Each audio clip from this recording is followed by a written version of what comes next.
Commerce Alive Today presents Halle Brothers.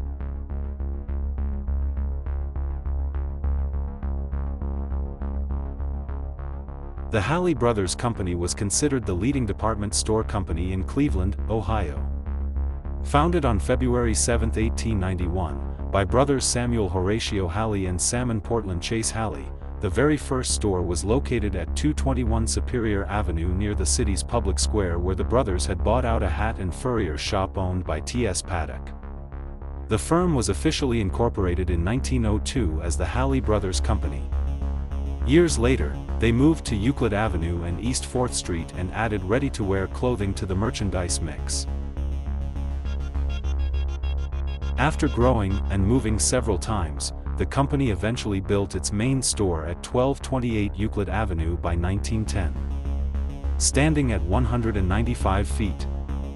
It was the tallest department store ever constructed in the city.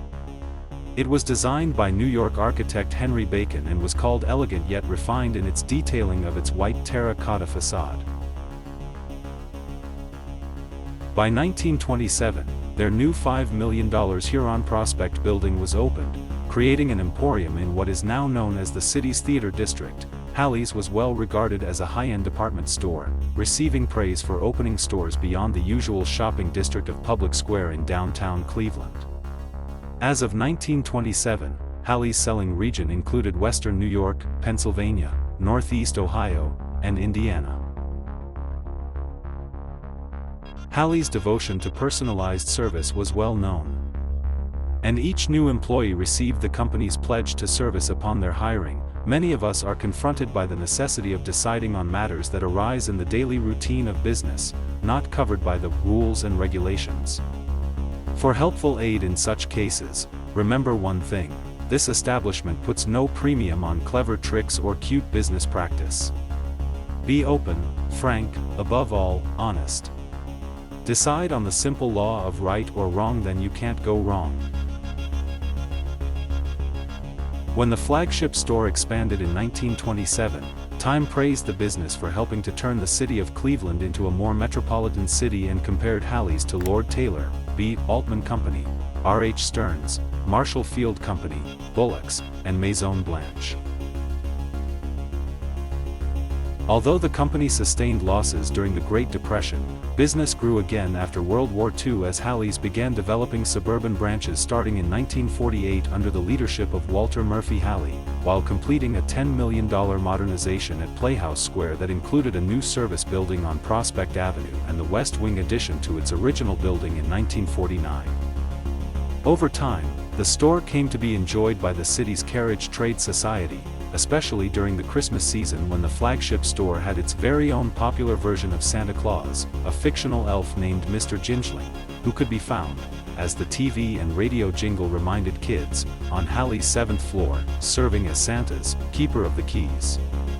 Mr. Jingling was created in 1956 as a way to promote the department store's toys.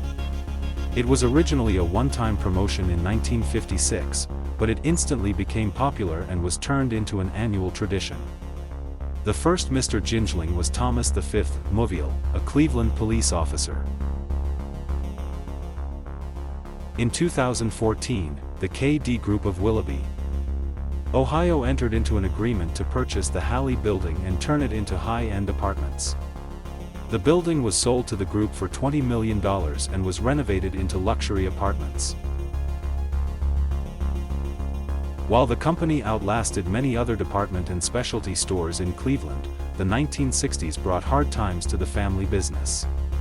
With the closing of Sterling Lindner Company and Bonwit Teller, both located across from the main Halle's store in downtown, and the decline of Cleveland's Playhouse Square theaters, downtown shopping shifted to Cleveland's Public Square, where rivals Higbee's and the May Company operated stores with easy access to Cleveland's rapid transit system. The company attempted to counter this competitive disadvantage by leasing, in 1956, a number of buses from the Cleveland Transit System for the purpose of providing a free shuttle service from Public Square to Playhouse Square. A move initially seen as an interim measure pending completion of a proposed subway line under Euclid Avenue, a project for which voters had approved public financing in 1953. When the planned subway failed to materialize, then County Engineer Albert S. Porter refused to go forward with the project, believing that the future of local transportation was linked to the freeway. Halle's was forced to continue the shuttle service.